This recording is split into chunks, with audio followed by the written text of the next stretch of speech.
నుండి ప్రభు అయిన యేసుక్రీస్తు నుండి కృపయు సమాధానం మనందరికి కలుగును గాక. ఆమె దయచేసి కూర్చునండి.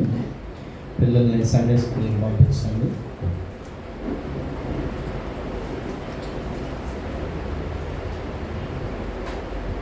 దయచేసి పిల్లలు సండే స్కూల్ వెళ్ళాలి.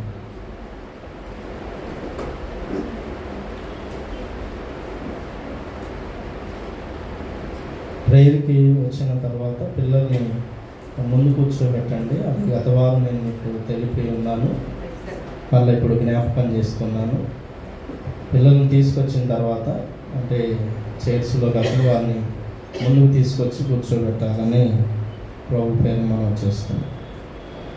మత్తయి సువార్త 9వ అధ్యాయము 2వ వచనం. ఇదిగో జనులు పక్షవాయువుతో మంచము పట్టి ఉన్న ఒకరిని ఆయన ఎదుగు తీసుకుని వచ్చింది. యేసు వారి విశ్వాసం చూచి, కుమారుడా, ధైర్యంగా ఉండము, నీ పాపములు క్షమింపబడి ఉన్నవి అని పక్షవాయు గలవానితో చెప్పాను. ప్రార్థించుదాం. దేవాతి దేవ, మహోన్నతుడైన మా దేవ, మహా కనికరం గల తండ్రి, ఆ నీ కనికరము చూపునే మేము నీ సన్నిధానంలో చేరగలిగి ఉన్నాం. నీ కనికరము లేనిదే, కృప లేనిదే మేము నేడు నేను ఆరాధించుట బహు కష్టము. నీవు మాకు ఇచ్చిన నీ ధన్యతను బట్టి నీ నామాన్ని ఘనపరిచాను. నీ వాక్యమును ధ్యానిస్తున్న ఈ వాక్యము మా హృదయాంతరంగాల్లో ఫలింపచేయండి ప్రభా. దుష్టుడు ఈ వాక్యమైన విత్తనం ఎత్తుకుపోకున్నట్లుగా వాక్యమునకు ప్రతి హృదయములను కంచివేసి ఫలభరితం చేయమని, ఈ ధ్యానమంతట్లో తోడైనమని యేసుక్రీస్తు నామములో వేడుకొని ప్రార్థిస్తున్నాము తండ్రి. ఆమేన్.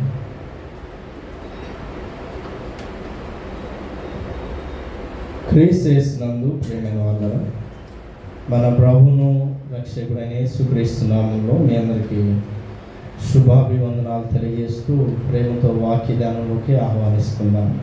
చదివిన 2 వాక్యాలు మీరు విన్నారు. ఎఫెసీ పత్రిక 4వ అధ్యాయము 22 నుంచి 28 వచనం వరకు ఎఫెసీ సంఘంలో విశ్వాసులకు పౌలు తెలియజేస్తూ అన్ని జనుల వలె ప్రవర్తించొద్దని జ్ఞాపకం చేస్తూ నవీన జీవితాన్ని జీవించాలని, మీరు ఏ పాపము చేయకూడదని సంఘానికి తెలిపాడు. సువార్త వాక్యము మత్తయి సువార్త 9వ అధ్యాయము 1 నుంచి 8 వచనాలు పక్షవాయు గలవాని ప్రభు బాగు చేయగా ఆ వాక్యమును మనం చదివాము. 2 లేఖనాలను బట్టి యేసుక్రీస్తు అధికారము అనే అంశాన్ని ధ్యానం చేస్తున్న యేసుక్రీస్తు వారి అధికారం. యేసుక్రీస్తు ప్రభు వారి అధికారము పక్షవాయు గలవానిని బాగు చేయటంలో చాలా స్పష్టంగా కనపడుతుంది. కొందరు పక్షవాయు గలవానిని యేసుక్రీస్తు యొద్దకు తీసుకొచ్చినప్పుడు ప్రభువు వానిని స్వస్థపరుస్తూ దానికంటే ముందు వాని పాపాలు క్షమించబడ్డవని అధికార పూరితంగా ఆయన సెలవిచ్చారు. ఈ వాక్యము మనం మత్తయి సువార్త 9 అధ్యాయం 1 నుంచి 8 వచనాల్లో చదివాం. ఇదే సంఘటన మార్కు సువార్త 2వ అధ్యాయం 1 నుంచి 12 వచనాలు గల భాగంలో చాలా విపులంగా మార్కు సువార్తికుడు నమోదు చేశారు. అలాగే లూకా సువార్తికుడు 5వ అధ్యాయము 18వ వచనం నుంచి 26వ వచనం వరకు ఇదే సంఘటన లూకా సువార్తికుడు ఇంకొక భిన్నంగా నమోదు చేశారు. ఏది ఏమైనప్పటికీ సంఘటన మాత్రం ఒకటే, పక్షవాయు గలవానిని ప్రభు బాగు చేసిన సంఘటన. అయితే యేసుక్రీస్తు ప్రభువారు ఆయన సువార్త పరిచర్య జరిగిస్తూ ఆయా ప్రాంతాలు తిరుగుతూ ఆయన తిరిగి పట్టణములకు వచ్చాడని రాశాడు. 9వ అధ్యాయం 1వ వచనం. తరువాత ఆయన దోణికి సముద్రము దాటి తన పట్టణములో ప్రవేశింపగా he came to his own city. Own town. ఆయన తన సొంత పట్టణంలోకి, ఏంటిది తన సొంత పట్టణం? దయచేసి చెప్పగలగాలి, ఏంటి తన సొంత పట్టణం? ఆయన పెరిగింది నజరేత్ అంటాం కదా, పుట్టింది బెత్లెహేం అంటాం. కానీ ఆయన తన సొంత పట్టణాన్ని మరొక ప్రాంతాన్ని కూడా చాలా స్పష్టంగా చెబుతారు, కపెర్నహూమ్. మత్తయి సువార్త 4వ అధ్యాయము 16వ వచనంలో యేసుక్రీస్తు ప్రభువారు ఇక్కడ ఉన్నాడని, ఆయన కాపురం ఉండెనని రాశాను.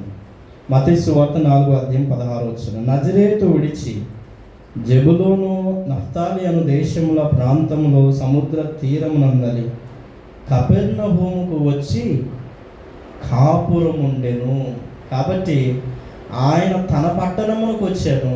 తన పట్టణము కపెర్నహూము. మత్తయి సువార్తికుడు అయితే తన పట్టణం అని రాశాడు, కానీ మార్కు సువార్తికుడు దాన్ని స్పష్టంగా రాశాడు, ఆయన కపెర్నహూముకు వచ్చాను అని మార్కు సువార్త 2వ అధ్యాయంలో చాలా స్పష్టంగా రాశాడు. అయితే ఆ పట్టణంలో యేసు ప్రభువారు ఒక ఇంటికి వెళ్ళినట్లు మార్కు సువార్తికుడు రాశాడు. ఒక ఇంటికి వెళ్ళినట్టు. ఎవరి ఇంటికి వెళ్ళాడు అనేది మనకు చాలా స్పష్టంగా తెలియబడలేదు, అక్కడ రాసి ఉండలేదు. చాలామంది పండితులు ఏమంటారంటే, అంతకు పూర్వమే యేసు ప్రభువారు మరి సీమోను ఇంటికి వెళ్ళి అతని అత్తను జ్వరముతో ఉండినప్పుడు ఆమెను బాగు చేశాడు. కాబట్టి యేసు ప్రభువారు అక్కడ ఆమెను బాగు చేసిన తర్వాత ఆమె యేసు ప్రభువారికి ఉపచారం చేసింది. ప్రభు అక్కడ ఆ ఇంట ఉండినప్పుడు జనులందరూ ఆ ఇంటికి వచ్చారు, గుమ్ముగూడారు. ఆ ఇంట నందు ఈ పక్షవాయు గల వారిని తీసుకొచ్చారు అని పండితులు చరిత్రను ఆధారం చేసుకొని మాట్లాడతారు. కాబట్టి యేసు ప్రభువారు కపెర్నహూముకు వచ్చాడు. కపెర్నహూము నందు మరి ఆంద్రేయ సహోదరుడైన సీమోను అను అతని ఇంట ప్రభు వెళ్ళాడు. అక్కడ ప్రభువు బహుశా ఈ పక్షవాయు గలవాణిని అక్కడే బాగు చేసి ఉంటాడనేటువంటి ఒక అభిప్రాయాన్ని మరి పండితులు తెలియచేశారు. అయితే యేసుక్రీస్తు ప్రభువారి వద్దకు ఈ పక్షవాయు గలవాన్ని తీసుకొచ్చినప్పుడు ఇక్కడ జరిగినటువంటి 4 రకాలైనటువంటి సంఘటనలు, 4 రకాలైనటువంటి వ్యక్తులు, వారు చేసినటువంటి చర్యలు, యేసుక్రీస్తు ప్రభువారి ప్రతిస్పందన మనము చూస్తాం. అందుట్లో మొదటిది దేర్ ఫెయిత్. వారి స్నేహితులు అతనిని మోసుకొని వచ్చారు. మత్తయి సువార్తికుడైతే జనులని రాశాడు, లూకా సువార్తికుడైతే కొందరు అని రాశాడు, మార్కు సువార్తికుడైతే 4 అని రాశాడు. ఏదేమైనప్పటికీ బహుశా అతని స్నేహితులు అతనిని యేసు ప్రభు వారి వద్దకు తీసుకొచ్చారు అని మాత్రం మనం చాలా స్పష్టంగా గమనించాలి. బహుశా వారి స్నేహితులు కాబట్టే కదా అంత చొరవ తీసుకోగలిగింది. వారి తోటి మరి స్నేహంగా మెలిగి ఉన్న విధానాన్ని బట్టే కదా అతని ఏళ్ళ అంత చొరవ శ్రద్ధ చూపి అతనిని తీసుకొని ప్రభు యొద్దకు తీసుకొని వచ్చారు. కాబట్టి వారు ప్రభునందు ఉంచినటువంటి గొప్ప విశ్వాసం, యేసు ప్రభునందే తమ యందు వారు విశ్వాసం ఉంచలేదు, లేదా ఇతరుల యందు కాదు, లోకమందు కాక వారు స్పష్టంగా తేట తెల్లంగా యేసు ప్రభునందు వారు విశ్వాసం ఉంచారు. ఈ విశ్వాసంలో 3 రకాల విషయాలు మీరు గమనించాలి.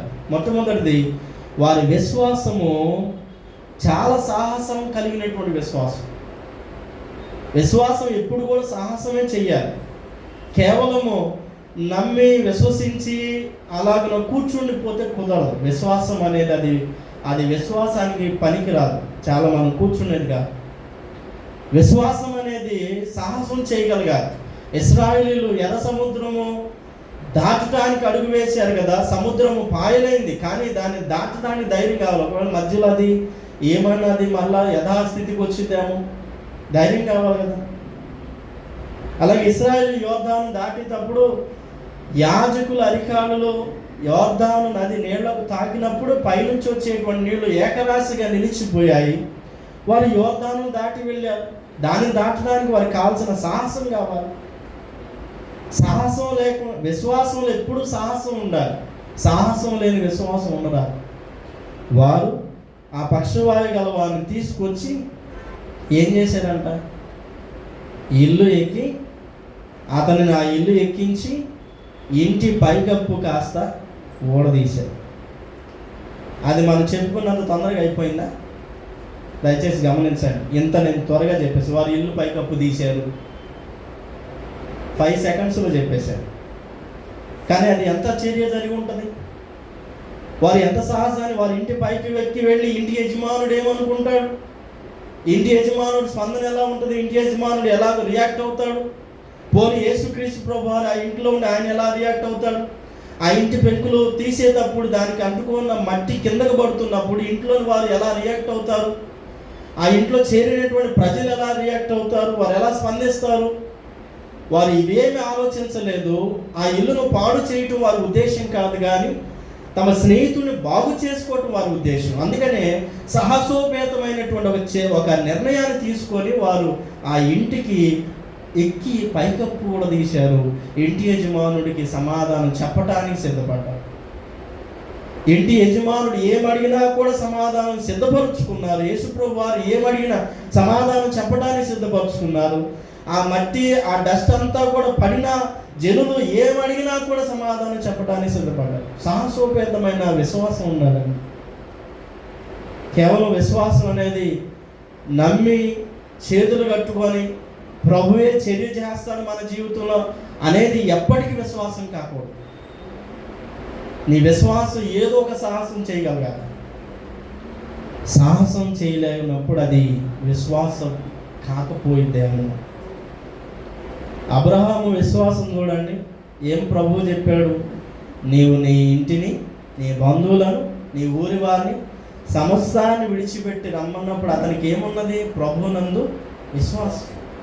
ఎక్కడికి వెళ్ళాలి, ఎక్కడ ఉండాలి, ఎక్కడ జీవించాలి, ఎక్కడ ఇల్లు వేసుకోవాలి, ఎక్కడ భార్యను కాపాడుకొని ఎవరో నుంచి ప్రమాదం కలగకుండా భద్రపరుచుకోవాలి, గొర్రెలకు మేత, నీళ్లు, ఇవన్నీ ఎక్కడ అనే ఆలోచన అతనికి అవసరం లేదు. అతని విశ్వాసం ప్రభు చెప్పిన మాటను బట్టి సాహసోపేతమైన నిర్ణయం తీసుకున్న అబ్రహాం సాగిపోయాడు. ఎందుకని మన విశ్వాసం ఎప్పుడు కూడా సాహసోపేతమైన నిర్ణయం తీసుకోవాలి. తర్వాత దేర్ ఫెయిత్ టేక్ యాక్షన్. వారి విశ్వాసం చర్యలు చేసిందంట. యేసుప్రభు వారు ఆ గ్రామానికి, ఆ పట్టణానికి వచ్చాడని వారు గ్రహించి, యేసుప్రభు వారు ఆ ప్రాంతానికి వచ్చాడని వారు తెలుసుకొని అతని ఇంటి దగ్గర నుంచి అతన్ని ఎలా తీసుకొని వెళ్ళారు? మంచం మీద ఉన్నవాడిని మంచం మీద ఉండినట్టే తీసుకొని వెళ్ళారు. అతని పరుపు మీదనే తీసుకొని వెళ్ళి యేసుప్రభు వారు ఆ ఇంట ఉన్నాడని ఎరిగి అతని యేసుప్రభుని చేరుకోవటానికి చేసినటువంటి ప్రయత్నం అంతా ఇంత కాదు, వారి చర్య అంతా ఇంత కాదు. జనులు గుండా వెళ్ళాలని ప్రయత్నం చేశారు, జనులను రిక్వెస్ట్ చేశారు, తలుపు తట్టాలని ప్రయత్నం చేశారు, తలుపు యొద్దకు పోలేకపోయారు. తలుపు యొద్ద పోలేకపోయినప్పటికీ తలుపు కాకుండా మరొక దారిని వెతుక్కుంటూ వారు తమ చర్యలు విశ్వాస సహితంగా వారు స్పష్టంగా చూపించారు. దేర్ ఫెయిత్, దేర్ యాక్షన్స్, చాలా స్పష్టంగా వారు తమ చర్యలను, తమ సాహసాలను వారు తీసుకున్నారు. మూడవది, వారు విశ్వాసం చాలా పట్టుదలతో కలిగి. ఒక దారి మూసుకుపోయింది, అప్పుడు ఏం చేయాలి? కాబట్టి ఈ దారి క్లోజ్ అయింది కాబట్టి ఇక ఇంటికి వెళ్ళిపోవాలనే ఆలోచన సహజంగా మనకు వచ్చేసింది. కానీ వారు అలాంటి నిర్ణయం తీసుకోవాలంటే పట్టుదల కావాలి. ఒక దారి క్లోజ్ అయింది, ఈ దారిలో ఇంట్లోకి వెళ్ళలేము కాబట్టి ఇంకోటి ఏం చేయగలుగుతాం? ప్రభు బయటకు వచ్చిందాకన్నా వెయిట్ చేయాలి. ప్రభు బయటకు వచ్చినప్పుడు జనులు గుంపు కూడి ఉన్న ఆ గుంపు కూడిన ప్రదేశంలో ప్రభు దగ్గరికి అతను చేర్చడం అనేది కష్టమైన అంశమే, అది కూడా కష్టమే. కాబట్టి వారి పట్టుదల వారిని ఏం చేసిందంటే ఇంటి పైకప్పుకి ఎక్కిచ్చేసి వారు సాహసోపేతమైన నిర్ణయం తీసుకోగలిగారు, వారు చర్యలు చేయగలిగారు, వారు పట్టుదలతో తమ విశ్వాసాన్ని నిరూపించుకోగలిగారు. అందుకని యేసు ప్రభు వారు వారి విశ్వాసాన్ని చూచి విస్మయం పొందాడని ఆశ్చర్యపోయాడు. కనుక మన విశ్వాసము ఇలాగున ఎదుటి వారి కొరకు పని చేయగలగాలి. ఎవరి కొరకు? మన కొరకే కాదు. మన విశ్వాసము ఎదుటి వారి కొరకు ఇలా పని చేయాలి. ఎప్పుడు కూడా మన విశ్వాసము మన మీద పని చేసుకుంటుంది, మన కోసము, లేకపోతే మన కావలసిన అంశాల కోసం. కొన్నిసార్లు వాటి కూడా స్థిరంగా ఉన్నాం. ఈనాడు క్రైస్తవులు ఆ విశ్వాసం సన్నగిల్లింది. ఆ సన్నగిల్లి స్వస్థతనంగా ఎక్కడ పడితే అక్కడ పరిగెత్తుతూ ఉంటాం. మనం నీ ఉండిన చోటనే నీ విశ్వసించగలిగితే అక్కడనే ప్రభు నిన్ను బాగు చేయగలుగుతాడు కదా. నీ విశ్వాసమే నిన్ను ఎక్కడ స్వస్థపరుస్తానని చెప్పాడు, ప్లేస్ చెప్పాడు ప్రభు. నీ ఉండిన స్థలం ఉంది.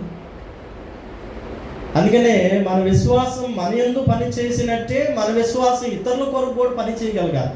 ఇతరుల బాగు కోసం, ఇతరుల మేలు కోసం, ఇతరులను వారి ప్రాణాలను కాపాడటానికి మన విశ్వాసం పని చేయగలగాలి. యాకోబు పత్రికలో ప్రభు చెప్పిన మాటదే, విశ్వాస సహితమైన ప్రార్థన రోగిని స్వస్థపరిచింది. సంఘపు పెద్దలు వెళ్ళి ఒక వ్యక్తి రోగి అయినప్పుడు సంఘపు పెద్దలు వెళ్ళి ప్రార్థించినప్పుడు, పెద్దలే కాదు కానీ సంఘ విశ్వాసులు వెళ్ళి ప్రార్థించినప్పుడు ఆ రోగి తప్పకుండా స్వస్థత పొందుకుంటాడు. అది మన యందు ప్రారంభం కావాలి. అది మన యందు ప్రారంభమైనప్పుడు నీ మూలంగా నీ చేత ఒక వ్యక్తి బాగుపరచబడతాడు. మన దగ్గర చాలామంది చాలా రిక్వెస్ట్ పెడుతూ ఉంటారు. ఏమని? మా పిల్లోడికి బాగోలేదు, మీరు ప్రార్థన చేయండి. మా ఇంట్లో పలానా వారికి బాగోలేదు, ప్రార్థన చేయండి. నీవు వారికంటే అధిక విశ్వాసం ఉంచి నువ్వు చేయగలిగినప్పుడు, ఈ పక్షవాయు గలవాడు ప్రభుని అడగలేదు నన్ను బాగు చేయమని. ఈ పక్షవాయు గలవాడు ప్రభువా నన్ను స్వస్థపరచుమని ప్రభుని ఇతడు వేడుకోలేదు. కానీ పక్షవాయు గలవాని పక్షంగా అతని నలుగురు స్నేహితులు బ్రతిమాలుకున్నారు, వారు చర్య చేశారు, సాహసం చేశారు. ప్రభు వారి విశ్వాసాన్ని చూసి అతను బాగు చేశారు. కాబట్టి ఈ దినము మన విశ్వాసం ఇతరులను బాగు చేయగలిగితే, మన విశ్వాసం ఇతరుల కొరకు పని చేయగలిగితే, మన విశ్వాసం ఇతరుల మేలు కొరకు పని చేయగలిగితే ఇతరులు నీ వలన మేలు పొందుకుంటారు. ఇది మొదటిది. రెండవది, యేసుక్రీస్తు ప్రభు వారి యొద్దకు తీసుకురాబడినటువంటి వ్యక్తి, పక్షవాయు కలిగినటువంటి వ్యక్తి, ప్రభు అతనితో చెప్పినటువంటి మాట, యువర్ సిన్స్ ఆర్ ఫర్గివెన్, నీ పాపములు క్షమించబడి. ఎందుకని? అతడు దేంతో వచ్చాడు? ప్రభు ఏమంటున్నాడు? అతను వచ్చిన పక్షవాయువుతోటి, కానీ ప్రభు అంటుంది ఏంటి? నీ పాపాలు క్షమించబడి. ఇదేంటి అంటే, పూర్వకాలమందు నుంచి ధర్మశాస్త్రానుసారంగా ఒక వ్యక్తికి ఏదైనా రోగం కలిగినప్పుడు ఆ రోగానికి కారణం అతని పాపమై ఉంటుంది. యోబు తన పిల్లల్ని పోగొట్టుకున్నప్పుడు, అతను రోగస్తుడైనప్పుడు, తన భార్య అతను తిట్టినప్పుడు, ఆస్తి హరించినప్పుడు యోబుని అతని స్నేహితులు అన్నటువంటి మాట, నీవేదో పాపం చేసి ఉన్నావు కాబట్టే కదా నీకు ఇలాంటి చర్య జరిగింది, నీకు ఇలాంటి రోగం వచ్చింది, కురుపులు వచ్చాయి, నువ్వేదో పాపం చేసావు కాబట్టి నీ ఆస్తి ఎంత పోయింది, నువ్వేదో పాపం చేసావు కాబట్టి నీ పిల్లలు చనిపోయారు. కాబట్టి పురాతన కాలం నుంచి కూడా మానవుల్లో ఉన్నటువంటి ఒక చాలా ప్రాముఖ్యంగా పాతుకుపోయినటువంటి అంశము, పాపం వల్లే మానవునికి రోగం వచ్చింది. నిజమే, పాపం వలన తప్పకుండా ప్రతి మనిషికి రోగం వచ్చింది. కానీ ప్రతి రోగం పాపం వలన రాదు అని జ్ఞాపకం చేసు. ఒకవేళ నీ జీవితంలో ఒక రోగం వచ్చిందంటే, ఒక వ్యాధి వచ్చిందంటే, అది నీ పాపాన్ని బట్టి కాకపోవచ్చు, దేవుని నామ మహిమార్థం కూడా రావచ్చు. ఒకవేళ మన జీవితంలో రోగం వచ్చిందంటే మన పరీక్ష నిమిత్తం కూడా రావచ్చు. ఒకవేళ మన జీవితంలో రోగం వచ్చిందంటే మనల్ని ఆ స్థితి నుంచి విజయవంతులుగా మార్చడానికి కూడా రావచ్చు. సో ప్రతి రోగం పాపాన్ని బట్టి వచ్చింది కాదు. ప్రతి పాపము మానవ జీవితంలో రోగమైన కలుగు చేయవచ్చు.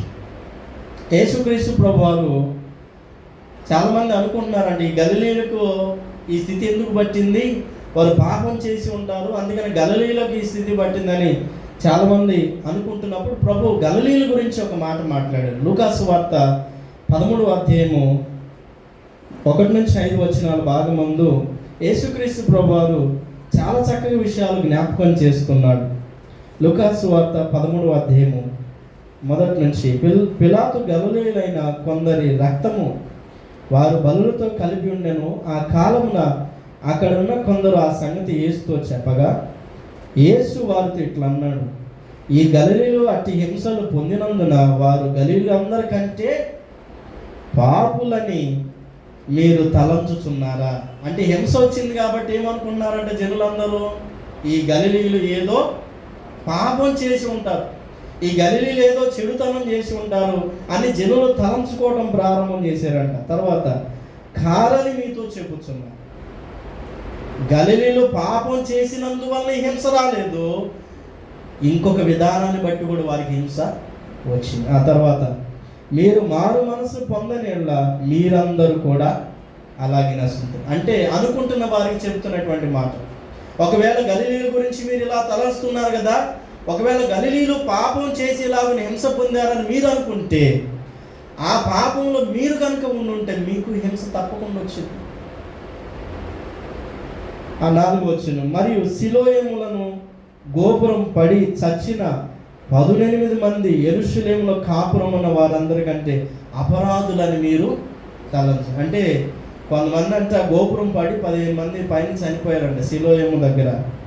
జనులందరూ అనుకున్నారంట వీళ్ళు ఏదో పాపం చేశారు, అందుకే ఆ గోడ కూలి వీళ్ళు చచ్చిపోయారు, గోపురం కూలి వీళ్ళు చచ్చిపోయారని జనం అనుకుంటారు.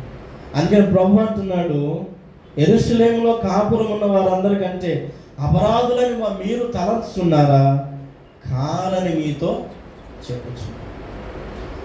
సో ఒకరికి ఏదైనా ప్రమాదం జరిగినా, ఒకరికి ఏదైనా గోడ కూలి వారు మరణించిన, ఒకరికి ఏదైనా విపత్తు కలిగి, ఒక ప్రమాదం కలిగి, ఒక రోగం కలిగి, ఏదన్నా ఒక పాపాన్ని బట్టి వచ్చిందని అనుకోవటానికి వీల్లేదు, అపరాధాన్ని బట్టి వచ్చిందని చెప్పడానికి వీల్లేదు, వీరేదో చెడుతనం చేశారు అందుకే వీళ్ళకి ఇలాంటి గతి పట్టింది అనటానికి వీలు లేదు. కొన్నిసార్లు దేవుడు మానవుని పరీక్షించటానికి కూడా ఇస్తాడు, కొన్నిసార్లు దేవుడు మానవుని విజయవంతుడిగా మార్చడానికి కూడా ఇస్తాడు, కొన్నిసార్లు దేవుడు మహిమ పొందటానికి మానవ జీవితానికి అలాంటి శిక్ష వేస్తాడు. సో దేవుడు నీ జీవితంలో ఇన్వాల్వ్ అయినప్పుడు నీవు దేవుణ్ణి కాదన్ను, అది శ్రమ వచ్చినా, రోగం వచ్చినా, వ్యాధి వచ్చినా, ఆర్థిక బాధ వచ్చినా, ఒక ప్రమాదం నీ మీదకి ముంచుకు వచ్చినా కూడా అది దేవుడు అనుమతించిందై ఉండొచ్చు. దేవుడు అనుమతించకుండా మన జీవితాల్లోకి ఏది మనలను తాకిందా? తాకలేదు. ఆయన సెలవు లేని ఒక పిట్ట కూడా. కాబట్టి యేసు ప్రభువారు ఈ సందర్భాన్ని బట్టి అతడు పాపం చేసి ఉన్నాడని అతని గురించి చాలా స్పష్టం చేశారు. కానీ పాపం చేయకుండా రోగం వచ్చినటువంటి వారందరికీ లోకం అంతా ఆపాదించేస్తున్నారు, వీళ్ళేదో పాపం చేశారు.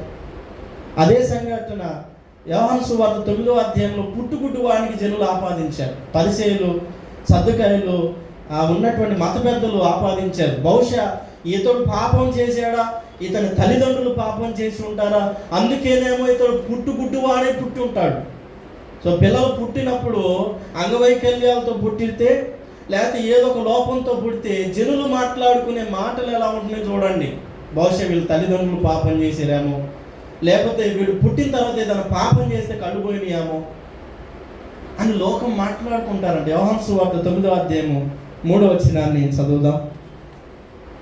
9వ అధ్యాయము 3వ వచనం, యేసు వీడైనను వీని కన్నవారైనను పాపము చేయలేదు కానీ దేవుని క్రియలు వీని యందు ప్రత్యక్ష పరచబడుటకి వీడు ఎందుకు గుడ్డివాడే పుట్టాడంట?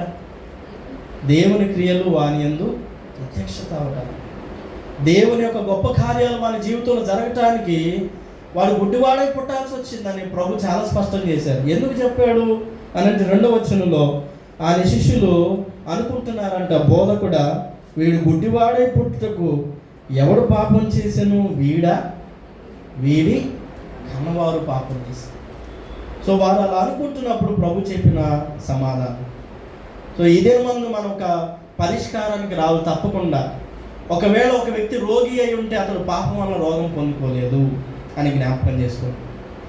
ఒకవేళ ఒక వ్యక్తి రోగి అయి ఉంటే బహుశా అతను పాపం వల్ల రోగం కూడా పొందుకొని ఉండవచ్చు. అది మనం నిర్ణయించరాదు. ఎవరు నిర్ణయించాలి? దయచేసి చెప్పండి, ఎవరు నిర్ణయించారు? మరి మనం ఎలా నిర్ణయిస్తాం? ఊరికనే ఎదుటి వాళ్ళ జీవితంలో చొరబడుతూ ఉంటాం, వెళ్ళిపోతూ ఉంటాం, ఊరికనే ఎదుటి వాళ్ళకి తీర్పులు తీర్చేస్తుంటాం. వీడు ఏదో తప్పు చేయకుండా ఇలాంటివి ఎందుకు జరుగుతాయి, ఎందుకు దెబ్బతింటాడు మనిషి, ఊరికనే చొరబడుతుంటాం ఎదుటి వాళ్ళ జీవితాల్లో. కాబట్టి ఇది చెప్పవలసింది, అతడు పాపం చేశాడా లేదా అని చెప్పవలసింది ప్రభువే. అందుకని ప్రభు అంటున్నాడు, నీ పాపములు క్షమించున్నాడు. ఆ మాట చెప్పగలిగింది ప్రభు. అతని ప్రాచీన స్వభావాన్ని ప్రభు తీసివేస్తూ అతనిలో ఉన్నటువంటి ఓల్డ్ మ్యాన్, చాలా పాత మనిషిని, పాతుకుపోయిన మనిషిని, పాపంతో కూడిన మనిషిని ప్రభు అతనిలో నుంచి పారద్రోలుతూ అతనిలో నవీనత్వాన్ని, నవీన స్వభావాన్ని ప్రభు ప్రారంభిస్తున్నాడు. అందుకని అతను వచ్చిన వెంటనే ప్రభు అతని బాగు చేయలేదు, అతని శరీరాన్ని స్వస్థపరచలేదు, అతన్ని ముట్టలేదు, అతను లేచి పరుపెత్తుకొని వెళ్ళమని చెప్పలేదు. ఆయన అతని దగ్గరకు వచ్చి ధైర్యముగా ఉండుము, నీ పాపములు క్షమించు అంటే ప్రభు మొదట హృదయాన్ని దర్శిస్తున్నాడు, హృదయాన్ని శాంతింపజేస్తున్నాడు, హృదయాన్ని శుద్ధీకరిస్తున్నాడు, హృదయాన్ని నూతన పరుస్తున్నాడు, హృదయాన్ని చాలా స్పష్టంగా తేటతెల్లంగా మారుస్తున్నాడు. దావీదు 51వ కీర్తనలో ఇదే రాసుకున్నాడు. మనం ఆదివారం ఇదే పాడతాం, దేవా నా యందు శుద్ధ హృదయము కలుగు చేయండి. 51వ కీర్తన మొదటి వచనాన్ని ఒకసారి చదువుకుందాం. దేవా నీ కృప చొప్పున నన్ను కరుణింపుము, నీ వాత్సల్య బాహుళ్యం చొప్పున నా అతిక్రమములను తుడిచివేయము, నా దోషం పోనట్లు నన్ను బాగుగా, నా పాపం పోనట్లు నన్ను పవిత్రపరచుము. అప్పుడు నేను నీ సన్నిధానమందు శుద్ధుడనై, చాలా స్థిరము గలవాడినై, స్థిరమైన మనసు గలవాడిని నేను ఆరాధన చేస్తాను. ప్రభువా, దహన బలుల కంటే నీకు ఇష్టమైనది ఉంది, విరిగి నలిగిన మనసు. 10వ వచనం, దేవా నా యందు శుద్ధ హృదయం కలుగు చేయము, నా అంతరంగంలో స్థిరమైన మనస్సును నూతనంగా పుట్టించము. అందుకనే ఈ పక్షవాయు గలవాన్ని ప్రభు దగ్గర తీసుకొచ్చినప్పుడు ప్రభు అతని రోగాన్ని బాగు చేయట్లేదు, అతని వ్యాధిని దర్శించి అతని వ్యాధిని తీసివేయట్లేదు, కానీ అతని హృదయాన్ని నూతనం చేస్తున్నాడు.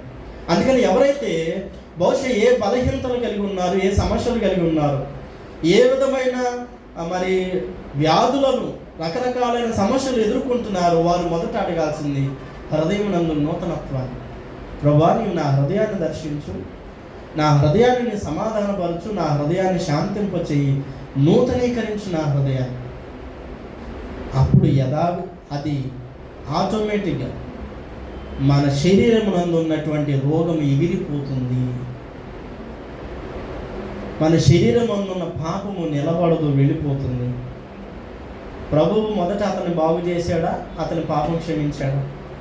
దయచేసి పాపమే క్షమించాడు, తర్వాతనే అతన్ని బాగు చేశాడు. అందుకని ఏది ముందో మన జీవితాలు మొదట ఆలోచించాలి, ఏది ప్రథమమో అది మన జీవితాలు ఆలోచించాలి. మనం నూతనీకరించబడటం చాలా ప్రథమం. ఎఫెసీ పత్రికలో పౌలు అదే మాట్లాడతాడు. 23-24 వచనాల్లో, మీరు దేవుని పోలికగా చేయబడినటువంటి మనుషులు, దేవుని సృష్టిగా చేయబడినటువంటి వారు కనుక మీరు మీ ప్రాచీన స్వభావాన్ని విడిచి, అనగా మీ ప్రాచీన పురుషుడిని విడిచి మీరు మీ నవీన స్వభావాన్ని ధరించుకోనండి, నవీన పురుషుని ధరించుకోనండి. చదవండి దయచేసి ఎవరండి. మీ చిత్తవృత్తి యందు నూతన పరచబడిన వారై, నీతియు యథార్థమైన భక్తియు గలవారై, దేవుని పోలికగా సృష్టింపబడిన నవీన స్వభావమును ధరించుకోవాలి. అందుకనే ప్రభు ఇతని జీవితంలో ఆ నవీనత్వాన్ని ధరింపజేస్తున్నాడు. సృష్టికర్త అయిన దేవుడు మానవుని తన పోలికలో చేశాడు కాబట్టి తన వలె మానవుడు ఉండాలని ప్రభు ఆశిస్తున్నాడు. మొదటిగా అందుకే అదే చేస్తున్నాడు, పాపమును తీసివేశాడు. కాబట్టి మన పాపం తొలగిపోవటం ముఖ్యం. ఈనాడు చాలామంది శారీరక వ్యాధులు పోవాలని ప్రయత్నం చేస్తున్నారు, శారీరకమైన సమస్యలు పోవాలని వస్తున్నారు.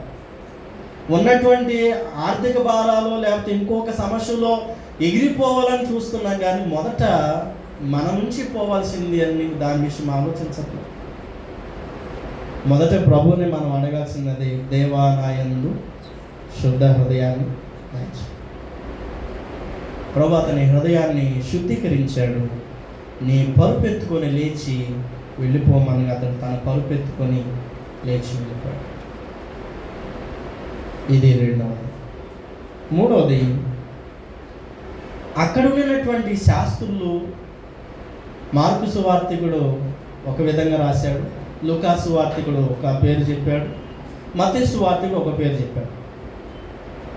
మత్తయి సువార్తికుడేమో శాస్త్రులను రాశాడు, లూకా సువార్తికుడు ధర్మశాస్త్రోపదేశకులను రాశాడు, మరొక చోట పరిశీలన రాశాడు. ఏదేమైనప్పుడు ఆ గుంపు అంతా ఒకటే. వేరు చేయగలుగుతాం ఆ గుంపుని? చేయలేము. అందరూ ఒకటే, మూకుమ్మడిగా ప్రభుని సిలువ వేసిన వాళ్ళు వీళ్ళంతా. యాజకులు, ధర్మశాస్త్రోపదేశకులు, అలాగే పరిసయ్యులు, సద్దుకాయలు, శాస్త్రులు, మహాసభవారు, సన్నిహితులు సభవారందరూ ఏకంగా మహా కేకలు వేసి, గట్టిగా కేకలు వేసి, వారి కేకలు గెలిచేలాగా కేకలు వేసి ప్రభుని సిలువ వేసిన మూకుమ్మడి గుంపు వీళ్ళంతా. మత్తయి సువార్తికుడు ఒక గుంపును రాశాడు, లూకా సువార్తికుడు ఒక గుంపును రాశాడు, మార్కు సువార్తికుడు ఒక గుంపు గురించి రాశాడు. ఏమైనప్పుడు ఈ గుంపు అంతా కలిసి ప్రభువులో ఒక లోపం వెతకడం ప్రారంభం చేశాడు. ఒక స్కాలర్ ఒక చక్కటి సమాధానం చెప్తారు. యేసు ప్రభు అని చాలా మంచివాడు కదా, అని చాలా మంచి వ్యక్తి కదా, అద్భుతాలు స్వస్థతలు చేశాడు కదా, యేసు ప్రభుని వాళ్ళు ఎందుకు సిలువ వేశారు అని అంటే దానికి ఒక పండితుడు చెప్పే సమాధానం మత్తయి సువార్త 9వ అధ్యాయమే దానికి కారణం అన్నాడు. ఏంటంటే 9వ అధ్యాయము అని అంటే 9వ అధ్యాయంలో యేసు ప్రభు వారిలో మొట్టమొదటిగా వారు లోపాన్ని, దోషాన్ని కనుగొన్నటువంటి సందర్భం అది. అదే ప్రారంభ దశ. యేసు ప్రభు వారిని ద్వేషించటం, యేసు ప్రభు వారి మీద అక్కస్సు వెళ్ళగక్కటం, యేసు ప్రభు వారిని ఏదో ఒక రీతిగా ఆయనను చంపడానికి ప్రారంభించినటువంటి దశ ఏదంటే మత్తయి సువార్త 9వ అధ్యాయం. యేసు ప్రభు వారు దేవదూషణ చేస్తున్నాడు అని ప్రారంభం చేశారు. ఎందుకు యేసు ప్రభు వారు దేవుని గురించి అక్కడ మాట్లాడిన సందర్భం ఏమన్నా ఉందా? మీరు చదవండి, అక్కడ ఉందా? ఏమన్నా ఉందా అక్కడ? దయచేసి చూడండి. మత్తయి సువార్త 9వ అధ్యాయము 2-3 వచనాల్లో యేసు ప్రభు వారు ఏమైనా దేవదూషణ చేసినట్లుగా, దేవుని పేరు ప్రస్తావించి కానీ, దేవుని గురించి మాట్లాడి కానీ, దేవుని గురించి ఏదన్నా అనినట్లు కానీ ఏమైనా ఉన్నదా? లేదు. కానీ ప్రభువుని వారేమన్నారంటే దేవదూషణ చేశారు. ఎందును బట్టి దేవదూషణ చేశారని వారు నిర్ణయించారు, ఎందును బట్టి దేవదూషణ చేసేవారిని వారు అన్నారు అని అంటే, నీవు నీ పాపములు క్షమించబడ్డాయి అని ప్రభు ఎప్పుడైతే చెప్పాడో ఆ పదము ఏ మానవుడు చెప్పటానికి వీలు. మరి ఆయన చెప్పాడంటే ఆ పదం ఎవరు చెప్పాలి? దేవుడు చెప్పాల్సిన పదం ఎవరు చెప్పాడు? యేసు ప్రభు వారు చెప్పాడు. కాబట్టి నువ్వు మనుషుడవు, వడ్రంగివాని కుమారుడవు, నువ్వు నజరేతులో పెరిగి బెత్లెహేములో పుట్టినటువంటి సామాన్యమైనటువంటి మనిషివి నీవు. అలాంటి సామాన్యమైన మనిషివి, తోటి మనిషి పాపాలు క్షమించబడే హక్కు నీకు ఎక్కడుంది? కాబట్టి నువ్వు దేవదోషం చేసి, దేవుడు చెప్పేది తప్ప మానవుడు చెప్పేది కాదు, దేవదోషణ చేశావు. యేసు ప్రభువులో డైరెక్ట్గా వారు ఏ లోపాన్ని ఎంచట్లేదు. పక్కదారి ఉండొచ్చి, అడ్డదారి ఉండొచ్చి ప్రభువులో వారు దోషాలను చాలా స్పష్టంగా ఎదుచున్నట్లు మనం చూస్తాం. ఇదే యేసు ప్రభు వారి మీద వారి ద్వేష ఆరంభ దశ. వారు ద్వేషాన్ని ప్రభు మీద వెళ్ళగలుగుతారు. ఎందుకని? ఒక వ్యక్తిని బాగు చేయడం ఓర్చుకోలేకపోయారు. ఒక వ్యక్తి పరుపెత్తుకొని వెళ్ళు అని ప్రభు అన్నందుకు అది ఓర్చుకోలేకపోయారు. ఒక వ్యక్తి క్షేమంగా ఉండటం వీరు ఏమాత్రం ఓర్చుకోలేనటువంటి వారు. అందుకని ఎఫెసీ పత్రికలో పౌలు భక్తులు జ్ఞాపకం చేస్తున్నాడు, మనమందరం ఒక్క అవయవమై ఉన్నాము. ఒక అవయవం బాధపడితే ఇంకో అవయవం బాధపడదా? శరీరంలో చేతికి పెయిన్ వచ్చినప్పుడు దేహమంతా కూడా పెయిన్ అనుభవిస్తుంది కదా. మరి యోధా జాతిలో ఒక వ్యక్తి పక్షవాయు గలవాడై ఉన్నప్పుడు మిగిలిన వారందరూ కూడా అతని బాధను పంచుకోవాలి కదా. లేదు, అతను బాగుపడటమే ఇష్టం లేదు. ఇలా పరుపెత్తుకొని ఎందుకు వెళ్ళమంటావు? వెళ్ళటం వీలు కాదు. విశ్రాంతి దినమున ఒకరిని బాగు చేసినందుకు ఊరుకోలేదు. విశ్రాంతి దినం ఊచ చేయగల వాడిని బాగు చేసినందుకు ఊరుకోలేదు. విశ్రాంతి దినం ఇంకొకరిని బాగు చేసినందుకు ఊరుకోలేదు. ఏది ఎవరు బాగుపడినా కూడా సహించలేనటువంటి వారు. కానీ అందరూ ఒక అవయవాలే. దేవుడు మనకు శిరస్సు అయి ఉన్నాడు, మనం ఆయన శరీరమైన కదా, బాడీ ఆఫ్ క్రైస్ట్ కాదా మనం, ఆయన శరీరం కాదు మనం. మరి ఒక అవయవం బాధపడినప్పుడు ఇంకొక అవయవం దాని పెయిన్ అనుభవించాలి లేదు. యోబు అంటాడు, మీరందరూ బాధకే కర్తలు కానీ ఆదరణకు కర్తలు కానే కాదు. పట్టండి, ఇక నేనే మిమ్మల్ని ఆదరిస్తా పోండి. ఎవరిని ఆదరించాలి? బాధలో ఉన్నవాడు బాగున్నవాడిని ఆదరించాలి, బాగున్నవాడు బాధలో ఉన్నవాడిని ఆదరించాలి. యోబు తన స్నేహితులందరినీ, ఎదురు చేరినటువంటి స్నేహితులందరితో అంటున్నాడు, ఇక మీరు నన్ను ఆదరించలేరు, ఇక పట్టండి నేనే మిమ్మల్ని ఆదరిస్తాను, నేనే మిమ్మల్ని ఓదారుస్తాను. మీరు ఎంత రోషానికి పోవటానికి, ఇంత ఆవేశానికి పోవటానికి, మీ ఆవేశాన్ని మీ రోషాన్ని నేనే చల్లబరుస్తా కదండి. బాధకు కర్తలుగా మారిపోయారు. ఒక వ్యక్తి బాగుపడినందుకు ఓర్చుకోలేనటువంటి స్థితిలో బాధకు ప్రభువుని బాధిస్తున్నారు, బాగుపడిన వాడిని బాధిస్తారు, బాగుపడిన వాడిని వెలివేస్తారు, బాగుపడిన వాడిని చేదరించుకొని వాడిని అసహించుకుంటారు. ఇది నాటి పరిచయాల సర్దుకాయల జీవితాలు జరిగింది. మనం కూడా గృహాల్లో నేను చాలామందిని చూశానండి, మా ఇంట్లో వాళ్ళు బాగుపడాలని చాలామంది ప్రార్థన చేస్తారు. చేసిన తర్వాత బాగుపడితే ఓర్చుకోలేదు అస్సలకి. నిజం, ఆ మార్పును అసలు సహించలేదు. సైకలాజికల్ బ్యారియర్ అది. మరి అలాగే ఉంటే బాగుంటుంది కదా.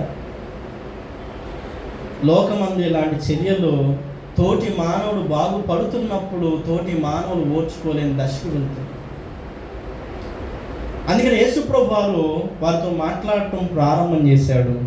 ఆయన ప్రారంభం చేసి ఆయన ఏమై ఉన్నాడో చెప్పుకుంటున్నాడు. ఇది 4వది, మనుష్య కుమారుడు అని ప్రభు చాలా స్పష్టంగా చెప్పాడు. ఆయన తన అధికారాన్ని, ఆధిపత్యాన్ని, తన పవర్ను చాలా స్పష్టంగా జ్ఞాపకం చేస్తున్నాడు. మత్తయి సువార్త 9వ అధ్యాయము ప్రభు వారితో మాట్లాడిన సంఘటనను మనం చదువుదాం. 5వ వచనం, నీ పాపములు క్షమించబడి ఉన్నవని చెప్పుట సులభమా, లేచి నడుమని చెప్పుట సులభమా? అయినను పాపములు క్షమించిన భూమి మీద మనుష్య కుమారునికి అధికారము కలదని మీరు తెలుసుకొనవలెను. యేసు ప్రభువారు ఆ దురాలోచన చేస్తున్నటువంటి శాస్త్రులు, పరిసయ్యులు, ధర్మశాస్త్రోపదేశకులు చెప్తున్నాడు, నేను మనుష్య కుమారుని, నాకు అధికారం ఉంది. ఎందుకు మనుష్య కుమారుడు అంటే ఏంటి? మనం అనుకున్నట్టు మనుష్య కుమారుడు కాదు. ఈ మనుష్య కుమారుడికి చాలా ప్రత్యేకతలు ఉన్నాయి. అది లోకమందు ఏ మానవునికి లేవు. మనుష్య కుమారుడు అనే పదం చదవటానికి, వినటానికి చాలా తేలికైందే కానీ ఆ మనుష్య కుమారుడు యొక్క పదవి, ఆయనకున్న అర్హతలను మనం చాలా స్పష్టంగా గ్రహించాలి. 3 రకాలైనటువంటి లక్షణాలు ఈ మనుష్య కుమారుడు ధరించుకున్నాడు. ఒకటి, ఈ మనుష్య కుమారుడు దేవునితో సమానమైన అధికారాన్ని కలిగి ఉన్నాడు. సమానమైన అధికారం. అందుకని ఆయన పాపాలు క్షమించబడ్డాయి అని చెప్పగలిగాడు. ఇదే మాట ఇంకో స్త్రీతో చెప్పాడు. దయచేసి చెప్పండి, ఎవరితో చెప్పాడు? యేసు ప్రభువు ఒక ఇంట్లో ఉన్నప్పుడు, సీమోనాను కుష్ఠరోగి గారి సీమోను ఇంట్లో ఉన్నప్పుడు అక్కడికి ఒక స్త్రీ వచ్చింది, పాపాత్మురాలని ఒక స్త్రీ. ఆమె ప్రభు పాదాలు కడిగి విస్తారంగా ఆమెను ప్రభుని ప్రేమించిన తర్వాత ప్రభు అంతా అంటున్నాడు, నువ్వు విస్తారంగా ప్రేమించావు కాబట్టి నీ విస్తార పాపాలు. సో ఈ మనుష్య కుమారునికి దేవునితో సమానమైన అధికారం ఉంది, అందుకే ఈయన మనుష్య కుమారుడు. రెండవది, ఈ మనుష్య కుమారుడికి చాలా అనుభవం, శ్రమలను, హింసలను, మరణాన్ని అనుభవించేటువంటి అనుభవము ఈ మనుష్య కుమారునికి ఉంది. అది లోకమందు ఎప్పుడునూ ఎన్నడూనూ ఏ మానవుడు చేయలేదు. అందుకని మనుష్య కుమారునికి అట్టి ఆధిక్యత కలదు. ఆయన లక్షణం అది. యేసు ప్రభువు వారు చాలా సందర్భాల్లో చెప్పాడు, ఇదిగో మనుష్య కుమారుని పట్టుకుందురు, ఇదిగో ఆయనని శ్రమ పెడతారు, ఆయన చనిపోయి 3వ దినమున తిరిగి లేచుట అగత్యమని తన శిష్యులకు పలుమార్లు జ్ఞాపకం చేశాడు. అది మనందరికీ తెలుసు. మార్కు సువార్త 8వ అధ్యాయము 31వ వచనాన్ని ఒకసారి చదువుకుందాం. మార్కు సువార్త 8వ అధ్యాయము. మనిషి కుమారుడు అనేక హింసలు పొంది పెద్దల చేతను ప్రధాన యాజకుల చేతను శాస్త్రుల చేతను ఉపేక్షింపబడి చంపబడి 3 దినములైన తర్వాత లేచుట అగత్యమని ఆయన వారికి ఎవరైనా ప్రారంభంలో చెప్పాడు. 31. మరియు మనుష్య కుమారుడికి ఆ మనుష్య కుమారుడు శ్రమను తీసుకోగలుగుతాడు, ఆ మనుష్య కుమారుడు హింస అనుభవించగలుగుతాడు, ఆ మనుష్య కుమారుడు మానవులందరి కోసం మరణించగలుగుతాడు. కాబట్టి ఆయన మనుష్య కుమారుడు. ఇది ఆయనలో ఉన్నటువంటి 2వ లక్షణం. మనుష్య కుమారులో ఉన్నటువంటి 3వ ప్రాముఖ్యమైనటువంటి లక్షణం, ఆయన తన శత్రువులను జయించేటువంటి లక్షణం. అందుకనే ఏనాడో ప్రవక్తలు చక్కటి మాట మాట్లాడాడు. మరణమా నీ ముల్లెక్కడ? మరణమా? మరణం ఎవరి కింద ఓడిపోయింది? ప్రభు యొద్ద, ప్రభు శక్తి కింద, ప్రభు బలం కింద, ప్రభు ఆధిపత్యం కింద మరణం ఓడిపోయింది. అందుకని ఈ మనుష్య కుమారుడు సమస్త రాజ్యాల కంటే గొప్పవాడు. ఆయన సమస్త రాజ్యాలను జయించగలిగిన శక్తి గలవాడు. ఆయన దాన్ని చాలా స్పష్టంగా చెప్పాడు. మార్కు సువార్త 14వ అధ్యాయము 62వ వచనంలో ఆయన దాన్ని జ్ఞాపకం చేస్తున్నాడు. తన మరణ సమీప కాలమందు యేసు, అవును నేనే, మీరు మనుష్య కుమారుడు సర్వశక్తిమంతుని కుడిపార్శ్వమున కూర్చుంటాయు ఆకాశ మేఘారుడై వచ్చుతాయు చూచెదరని చెప్పాడు. మనుష్య కుమారుడు మేఘారుడై వచ్చుటయు సర్వశక్తిమంతుడై ఉండటయు ఆయన వచ్చుటయు మీరు స్పష్టంగా చూస్తారు. ఆ మనుష్య కుమారుని నేనే అని ప్రభు ఆ పరిచయుల దగ్గర, శాస్త్రుల దగ్గర, అందరి దగ్గర జ్ఞాపకం చేస్తున్నాడు. ఈ మనుష్య కుమారుడి 3వ ప్రాథమిక లక్షణం. సో ఆయన దేవుడితో సమానమైన అధికారం గలవాడు. ఆయన శ్రమను, హింసను తీసుకోగలిగిన శక్తి కలిగిన దేవుడు మనుష్య కుమారుడు. ఆయన శత్రువుపై జయమును సాధించగలిగినటువంటి మనుష్య కుమారుడు. ఈ మనుష్య కుమారుడు మనం వినినట్టు, మనం చూచినట్టు, మనం ఆలోచన చేసినట్టు, మనం ధ్యానించినట్టు కాదు. ఈ మనుష్య కుమారుడు దానియేలు దర్శనములు చూచినట్టు మనుష్య కుమారుడు. దానియేలు గ్రంథము 7వ అధ్యాయం 13వ వచనంలో ఈ మనుష్య కుమారుడు గురించి రాయబడుతూ మనం చూస్తాం. దానియేలు గ్రంథము 7వ అధ్యాయము 13వ వచనాన్ని చదువుదాం. రాత్రి కలిగిన దర్శనములను